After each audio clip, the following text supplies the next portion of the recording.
arrancar este espacio informativo y esta es a la abogada Natalie Farinango. Ella es asambleísta, legisladora por el movimiento oficialista de ADN y preside la Comisión de Régimen Económico.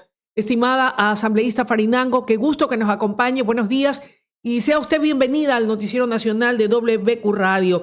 La Comisión de Régimen Económico es una de las más importantes del Poder Legislativo por los temas que trata y tiene a su cargo. Uno de ellos, el proyecto de ley orgánica reformatoria del Código Orgánico Tributario. ¿Podría usted darle a conocer al país cuál es la esencia de esta propuesta que entiendo es propuesta, una iniciativa de uno de los integrantes de la Comisión Económica, también de ADN? ¿En qué estatus se encuentra al momento y cuáles son los beneficios que en el escenario de ser aprobada traerán para los ecuatorianos? Bienvenida. Buenos días, Luisa. Gracias por la invitación y un saludo igual cariñoso a quienes nos miran por este medio de comunicación.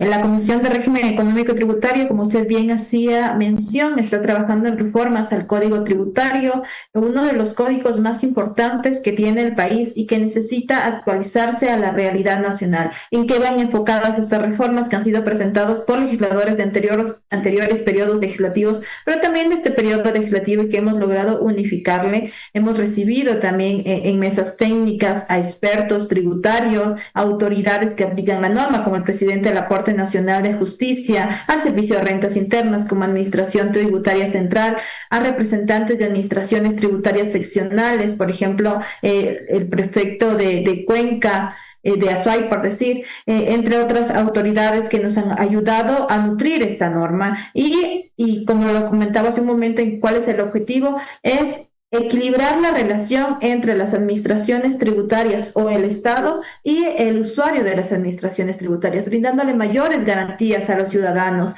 a la hora de mantener estas relaciones tributarias. Por ejemplo, fijando plazos de prescripción y caducidad, brindando seguridad jurídica, que es lo que necesita nuestro país, poniendo plazos también para un recurso importante como el recurso de revisión en materia tributaria, que es dentro de las principales reformas que se plantean realizar. Entiendo que el día de ayer por la tarde recibieron, entre otros, a dos expertos tributarios. Ellos son los doctores Paola Gachet y el doctor Tiberio Torres. ¿Cuáles fueron sus observaciones a la propuesta y qué aportes dieron? Bueno, el doctor Tiberio Torres nos mencionaba justo este tema de administraciones tributarias seccionales, específicamente municipales, que tienen la competencia de cobrar tributos en el ámbito de tasas y contribuciones especiales, y que existe una norma que no fija el tiempo que tiene la administración para determinar una obligación. Y nos decía el artículo 94 específicamente del Código Tributario necesita ser reformado, que era la explicación que nos decía el doctor Tiberio. Y de la mano también iba lo que nos decía la doctora Gachet, si no recuerdo mal el apellido, en cambio reformas a las administraciones tributarias centrales, entre ellos el Servicio de Rentas Internas. Qué interesante. Asambleísta Farinango, esta propuesta, este proyecto de reforma al Código Tributario, ¿cuándo estará listo para el segundo y definitivo debate, para su análisis y aprobación en el Pleno de la Asamblea? Bueno, ya ha sufrido un largo proceso, recibiendo, como lo decía, a varios actores y expertos. El informe para primer debate lo aprobamos hace algunos meses y esperamos que el informe para segundo debate, luego de nutrirlo con varios expertos, inclusive mesas técnicas donde participaron legisladores, pueda estar antes de terminar el año, entre mediados de diciembre y la tercera semana de diciembre. Importante, son las 8 de la mañana con 11 minutos, estamos dialogando vía Zoom con la abogada Natalie Farinango. Ella es asambleísta por el movimiento oficialista de ADN y preside la Comisión de Régimen Económico. Estimada asambleísta, hablemos ahora de la aprobación del Presupuesto General del Estado 2026 y la programación cuatrianual 2026 y 2029, que quisiéramos nos indique exactamente si se hicieron o no cambios a lo que remitió el Poder Ejecutivo a la Asamblea con relación a la propuesta, qué observaciones hicieron y en base a qué consideraciones se dio finalmente su aprobación con una mayoría de ADN y sus aliados. Ya, bueno, primero para comentarle a la ciudadanía, la Asamblea Nacional no puede realizar cambios a partidas presupuestarias ni al monto global de la proforma. Eso no permite nuestra Constitución. Quien elabora la proforma es el Ejecutivo a través del Ministerio de Finanzas y lo que nos faculta es aprobar la proforma presupuestaria o presentar observaciones. Observaciones en el caso de que verifiquemos, por ejemplo, que los supuestos macroeconómicos no estén bien justificados, que no hayan las asignaciones que por mandato constitucional debe subir el 0.5% del PIB a educación y salud. Pero si comprobamos que existen estas justificaciones, pues lo correcto, lo coherente y lo responsable es recomendar desde la Comisión en primer momento aprobar la proforma presupuestaria y que luego los legisladores en el Pleno, como sucedió, puedan aprobarla como tal. Sin embargo, nosotros sí pusimos una serie de recomendaciones, como en el caso de que haya ingresos extras a los contemplados en la proforma presupuestaria, puedan designarse estos sectores tan prioritarios como es educación, salud, seguridad y seguridad social. El monto global de la proforma asciende a 46.255 millones de dólares. Si la contrastamos con la proforma del año 2025, es un incremento del 13% aproximadamente. Y como lo anunciaba hace un momento, va enfocado en lo que creemos que es primordial para el país y cumpliendo los mandatos legales y constitucionales: educación, salud, seguridad, sistema de justicia. Estimada abogada, siempre es bueno contrastar posturas y cuando se lo hace con altura, creo que vale mucho más la pena porque podemos escuchar su voz como presidenta de la Comisión de lo Económico respecto a las observaciones que no solamente legisladores de la oposición han hecho a la aprobación de la proforma tal y cual ha sido concebida y aprobada por la mayoría de la Asamblea, sino también de expertos en temas económicos o de comunicadores que también hacen un análisis serio, procuran ser objetivos, nadie es dueño de la verdad, pero quisiera compartirlas con usted para que usted pueda irnos indicando si aquellas observaciones tienen o no fundamento. Por ejemplo, hay una voz que señala, algunas voces, perdón, que señalan que el presupuesto del Estado ha sido calculado y aprobado sobre ingresos inexistentes, sobre proyecciones de ingresos que no se dan, como venta de empresas públicas, inversiones en petróleo y minería, etcétera. De lo que ingresa, señalan, apenas la gran mayoría de ese presupuesto, entre un 85 y el 90%, se va en sueldos, salarios, servicios y transferencias, quedando muy poco para el sector de la salud. Lo cierto, dicen, es que para cumplir a medias, señalan expertos, el Estado está obligado a endeudarse. Estamos condenados a nacer con una deuda. ¿Qué puede decir usted al respecto, estimada asambleísta, como presidenta de la Comisión de lo Económico y Tributario? ¿Usted cree que será posible en un momento determinado poder acabar con estas distorsiones y aterrizar la proforma presupuestaria del Ecuador a la realidad? Bueno, muchas de las observaciones o criterios que han dado expertos económicos también han sido escuchados dentro de la Comisión de Régimen Económico con la mayor objetividad, porque hemos tratado de trabajar en la mayor medida de manera técnica antes que política, a pesar de ser un organismo político. Lo cierto es que existe un déficit fiscal que no se puede negar, un déficit fiscal que responde también a factores estructurales que se vienen arrastrando desde hace varios gobiernos anteriores. Lo verdad también es que 9 de cada 10 dólares que se gasta en sueldos y salarios es también inversión, y de estos de 9 de cada 10 dólares van invertidos en educación, en salud, en el sistema de justicia y en nuestra seguridad. Así que reducir este tema es también imposible, porque se dejaría desprotegido a un sector de la población y sobre todo en estos sectores prioritarios como tal. También cabe recordar que debido a las medidas económicas que se han tomado desde el Ejecutivo, ha habido mayor estabilidad en las finanzas públicas. Entre ellos, por ejemplo, el quitar el subsidio al diésel, que era una medida económica que si bien fue dura y que yo creo que tuvo su costo político, era necesario también para equilibrar un poco más las finanzas públicas y que esos recursos vayan dirigidos precisamente a sectores que más lo necesitan. como lo que anunciamos hace un momento que es prioridad para el gobierno nacional. Incentivos económicos, inclusive que puedan ayudar a nuestros sectores más pobres del país a reducir también la pobreza, a generar emprendimientos, a qué debe apostarle el país, siendo un país también que depende mucho del petróleo, también a generar inversión extranjera que ayudaría a generar también empleo dentro de nuestro país, generando mayor capacidad económica para nuestras familias y con ello mayor recaudación de tributos. Ahora, abogada, aquí hay algo que hay que reconocer y rescatar. La Asamblea está armando o aprobando un presupuesto en base a lo que dice la misma Constitución. Allí no dice si hay suficientes recursos, asígnese tanto para salud, tanto para educación.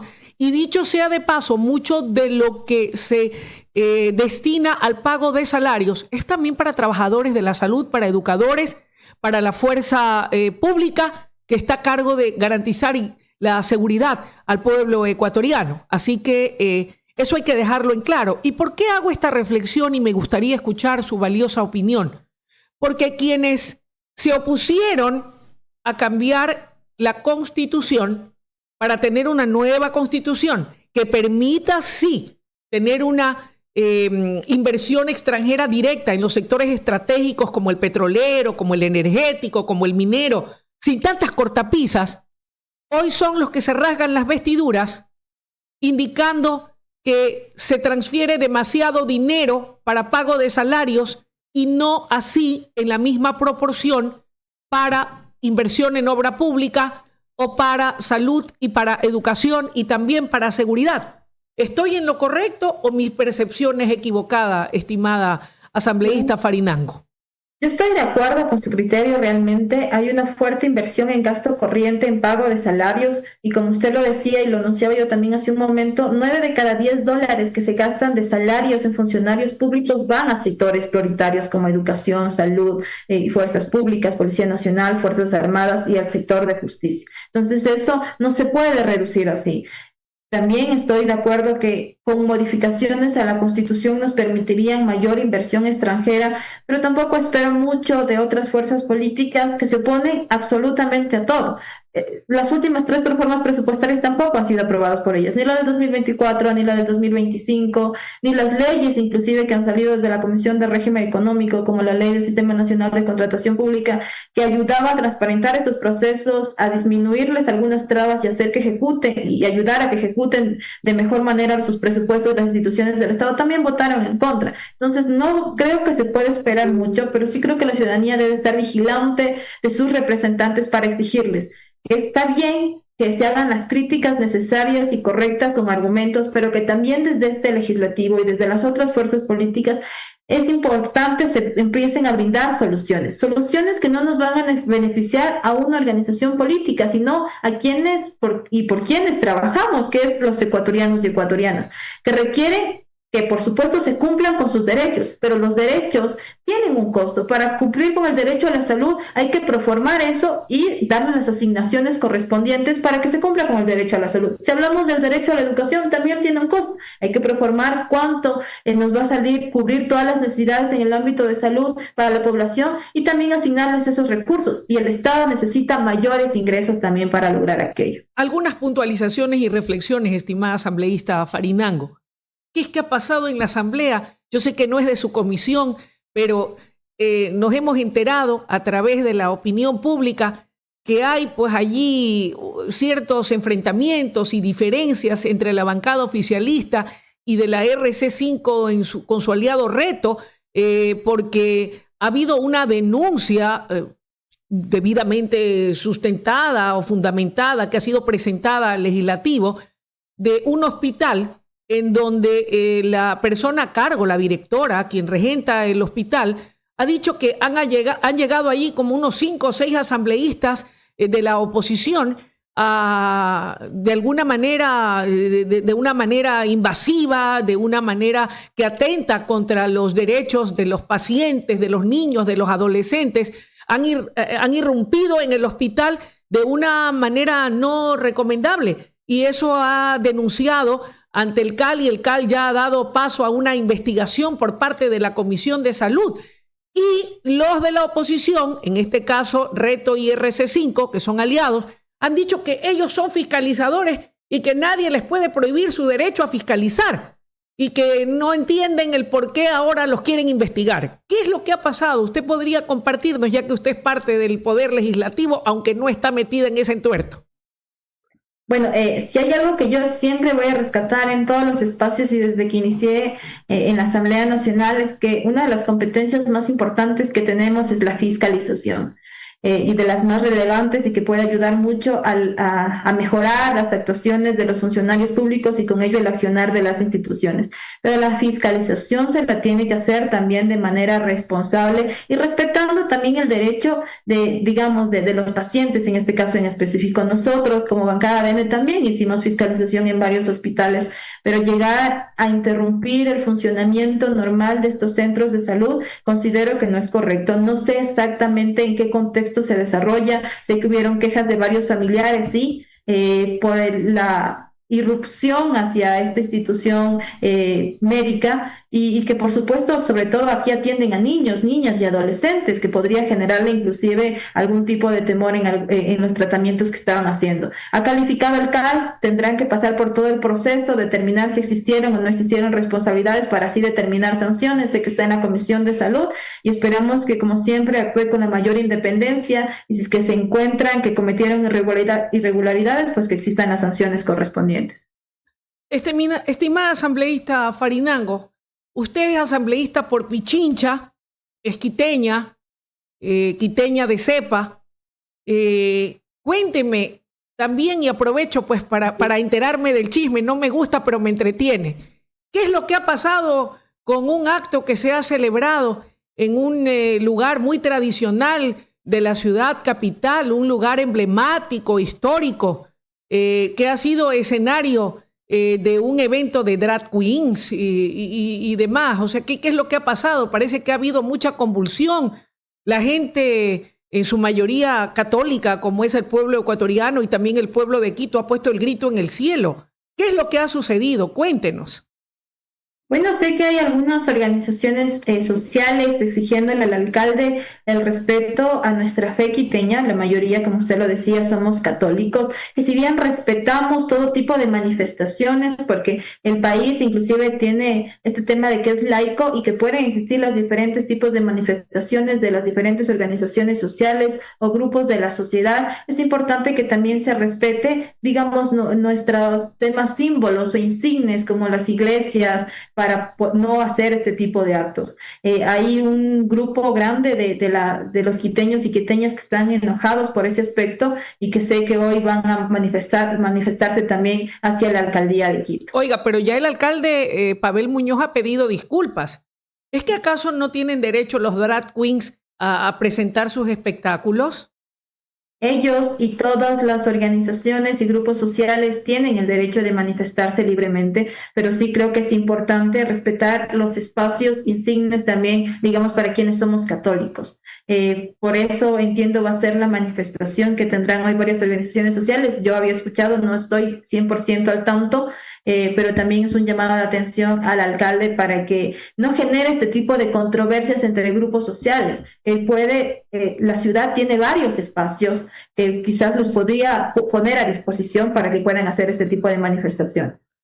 Estimada asambleísta, la nueva ministra de Gobierno dejó en claro que existe la buena predisposición del gobierno nacional para buscar un diálogo nacional en pro de los grandes intereses nacionales, indistintamente de las posturas ideológicas, pero que hoy más que nunca el país requiere de unidad. Eso sí, ella ha dejado claro que dialogará con todos los sectores, pero no con los delincuentes, y tampoco está dispuesto el gobierno nacional, según ha manifestado, a aceptar ningún tipo de chantajes. Le pregunto, ¿usted cree que se puedan dar al menos esos consensos mínimos en la actual asamblea entre bancada oficialista, aliados y la oposición en pro de los grandes intereses nacionales? ¿Hay ese compromiso o no? Bueno, quienes estamos comprometidos con el país y entendemos la dinámica de un país democrático y que tenemos esa responsabilidad, sobre todo con cada una de las familias ecuatorianas, creemos que es necesario siempre estar en diálogo permanente y que este diálogo permanente tenga como resultado acuerdos mínimos de cosas prioritarias para el país. Desde que se instaló la bancada de N en el legislativo, ha pedido diálogo con todas las fuerzas políticas, con todas las organizaciones políticas, que entendemos justamente que en esta dinámica de la democracia va a existir oposición, pero creemos que una oposición que le hace bien al país es una oposición con argumentos, una oposición que no solo esté buscando hacer caer, digamos, al Ejecutivo o generar shows innecesarios dentro de esta que es la primera función del Estado, sino que hay cosas prioritarias por las que todos los ecuatorianos estamos preocupados, como es el tema de generación de empleo, como es el tema de seguridad, en donde los políticos necesitamos ponernos de acuerdo, tener la madurez suficiente de que estar de acuerdo con temas puntuales que todos los ciudadanos requerimos, no es pues que de la noche a la mañana también vamos a pasarnos a la otra línea política, sino que sí responder a quienes confiaron en nosotros y a quienes representamos, que es a la mayoría de ecuatorianos y ecuatorianas. Creo que ese es el camino que va a seguir la nueva ministra de Gobierno y creo que es el correcto. Creo que las diferencias siempre son importantes en un sistema democrático, pero las diferencias no nos pueden hacer caminar por diferentes lados. Sobre todo quienes ocupamos un espacio dentro del sector público, debemos tener la madurez suficiente para conversar y lograr objetivos comunes en beneficio de cada una de las familias. Abogada Farinango, haciendo un breve recuento o balance del trabajo hecho por la Asamblea Nacional, ¿qué podríamos rescatar de lo que ha sido ya de la actual Asamblea? Estamos próximos a cerrar un año calendario, ya dentro de poco, vea, en un abrir y cerrar de ojos estaremos culminando el 2025. ¿Qué resumiría y cómo rescataría usted lo más importante que se ha hecho por parte de la Asamblea? Usted preside una de las comisiones más representativas, una de las que tiene una de las tareas más difíciles, como es el abordaje y tratamiento serio y responsable de los temas económicos del país en materia legislativa.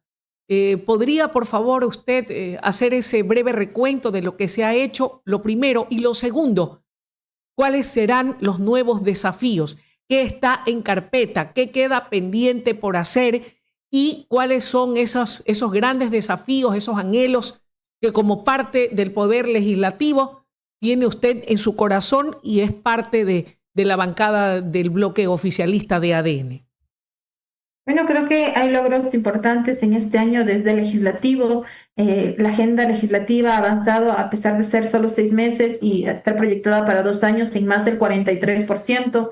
La Comisión de Régimen Económico tiene avanzado la agenda legislativa, los proyectos priorizados en más del 74%, que es importante también mencionarlo. La Asamblea Nacional también ha tratado de cambiar de rostro, abriendo las puertas a la ciudadanía, implementando o reforzando mecanismos de participación ciudadana para que la ciudadanía también sea parte de la construcción de las leyes, de los procesos internos que sigue aquí la Asamblea Nacional, y ver una Asamblea Nacional más cercana a la gente, también sesionando en territorio, escuchando de primera mano las necesidades para no desconectarnos de la realidad de nuestros barrios y comunidades. Hemos aprobado leyes para mejorar la estructura del Estado, procesos de contratación pública, en el tema de seguridad también hemos aprobado leyes importantes, reformas al Código de la Democracia, que es fundamental también reconocerlo. ¿Qué nos queda para el año 2026? Creo que es redoblar esfuerzos, creo que el país necesita más que nunca la responsabilidad de cada uno de los políticos, llegar a acuerdos que conversábamos hace un momento, que es fundamental para sacar reformas al Código Orgánico Integral Penal, el Código Orgánico de la Función Judicial, Código Orgánico de Organización Territorial, Autonomía y Descentralización. Hay un proyecto de ley también sobre formación dual que me parece interesante que lo trabajemos y culminar la agenda legislativa que no se creó solo desde la presidencia de la Asamblea Nacional, sino con el criterio de todas las fuerzas políticas que existen aquí dentro de esta Asamblea Nacional. La del estribo, estimada asambleísta Farinango. Los sectores de la oposición dicen que de fiscalización no hay nada. ¿Usted cree que tienen fundamento esas aseveraciones? ¿Cree que falta fiscalización? ¿No le temblará la mano a la Asamblea y al bloque oficialista de fiscalizar incluso a quienes tal vez siendo colaboradores o funcionarios del régimen cometan algún tipo de errores que contravengan las normativas y las leyes y lo que, a lo que están comprometidos como funcionarios públicos? Yo lo anunciaba también en algún momento de la entrevista, una de las competencias más importantes que tenemos es precisamente la fiscalización. Creemos que la fiscalización se la tiene que hacer de manera responsable, inclusive para mejorar los procesos que surgen dentro de las diferentes instituciones del Estado. Como bancada de N, creemos que hay que coordinar con las diferentes funciones del Estado, entre ellos el Ejecutivo, para darle gobernabilidad, pero eso no quita que se mantiene una independencia para poder realizar todos los procesos de fiscalización y legislación que favorezcan al país. Asambleísta, sin lugar a dudas, luego del resultado de la consulta y el referéndum, al menos a quienes anhelábamos una nueva Carta Magna, y me incluyo, y esto no lo digo como comunicadora ni a nombre de la emisora, más allá de que es clara cuál es su línea editorial, pero yo como ecuatoriana quería sí una mejor constitución que permita esa inversión extranjera directa a los sectores estratégicos. Para mí eso es vital. Y no nombro primero la seguridad porque de la mano de la inversión extranjera directa se genera empleo y con ello vienen riqueza, capital económico, y va a haber riqueza y dinero para poder atender de mejor manera los sectores como el de la seguridad, como el de la salud, como el de la educación. Se dinamiza toda la economía, pero hay que trabajar con lo que hay, así lo ha dicho el presidente de la República. Hay un compromiso y el país está expectante de todo lo que la Asamblea Nacional pueda hacer en función de trabajar con estas herramientas que tenemos y que nos brinda la actual Constitución para ir hacia esos cambios, estimada asambleísta. El Ecuador entero espera mucho de ustedes. Sí, realmente en este contexto de socialización de las preguntas de la consulta popular, yo que participé en algunos espacios de debate con colegas legisladores de otras fuerzas políticas, entre ellos la oposición, nos decían, no es necesaria una constitución, si ustedes quieren hacer cambios constitucionales, van a tener el apoyo de esta fuerza política. Pues les vamos a tomar la palabra. La Constitución actual y los mecanismos de modificación de la Constitución están establecidos dentro de la Constitución del 2008, que lo podemos hacer, el presidente lo decía, con las herramientas que tenemos hay que trabajar para darles respuestas a la gente y que esas respuestas no solo queden en expectativas, sino poder cambiar de manera positiva la vida de las familias del país. Ese es nuestro compromiso desde el legislativo, desde quienes hacemos parte de la bancada de N, y ese debe ser el compromiso también de todas las fuerzas políticas, como ya lo habían anunciado en varios espacios en el contexto de la socialización de las preguntas de la consulta popular. Abogada Farinango, temas que tengan pendientes, nuevas propuestas, proyectos en la Comisión de lo Económico. Las reformas al Código Tributario que tienen que salir antes de que finalice el año. También tenemos reformas al Código Orgánico de Planificación y Finanzas Públicas para poder culminar nuestra agenda legislativa de proyectos priorizados y luego poder abocar también nuevos proyectos legislativos de este periodo. Quiero agradecerle la deferencia que ha tenido para con nosotros, estimada asambleísta. Gracias por contestar sin filtros todo lo que le hemos preguntado. Uno puede preguntar mientras lo haga con altura y con respeto, y veo que hay la buena predisposición de quien preside la Comisión de lo Económico y Tributario de responder sin filtros, de manera clara y abierta. Muchísimas gracias y éxitos. Hasta una próxima oportunidad. Muchísimas gracias a usted por la invitación y un excelente día para todos. Gracias. 8 de la mañana con 35 minutos, 8 y 35 minutos en la mañana. Ha sido la intervención de la abogada Natalie Farinango, quien preside la Comisión del Régimen Económico de la Asamblea Nacional, del Poder Legislativo, informándole al país y pasando revista de todos los temas de la agenda legislativa, de todo lo que pasa al interior de la Asamblea, haciendo un balance y rescatando todo lo bueno y positivo que se ha hecho, indicando también cuáles son los retos, los desafíos y aquello que anhelan poder cristalizar por el bien de los ecuatorianos. Vamos a irnos a una breve pausa, pero antes yo tengo un aviso publicitario importante para ustedes. Transforma tu compañía con inteligencia artificial. Imagina tu compañía evolucionando al siguiente nivel. Hoy, eso que imaginaste ya es una realidad. Por eso con Telconet toda la operación tecnológica de tu compañía se transforma con el uso